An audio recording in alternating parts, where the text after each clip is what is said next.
শালা টাকা দিছিস 1 মাস হয়, টাকা তোর কোনো খবর নাই।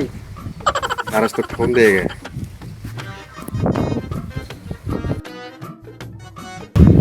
কিরে বন্ধু, কই রে তুই? বন্ধু তুই এমন টাইমে ফোন দিছিস রে বন্ধু, আমি তো বিদেশ যাচ্ছি, এয়ারপোর্টে টিকিট কাটতেছি। ও তাই নাকি বন্ধু?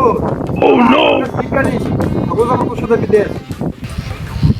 বন্ধু তুই কোন জায়গাতে আসিস? তোর পিছনে।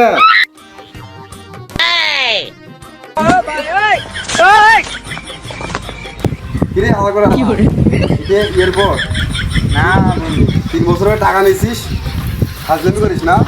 টাকা দিয়ে দেবো না তোর বন্ধু, সমস্যা নেই। না তুই টাকা এখন দিবি, এয়ারপোর্টে দিবি। না না বন্ধু দিয়ে দেবো, সমস্যা নেই, এখন আমার কাছে টাকা নেই রে ভাই।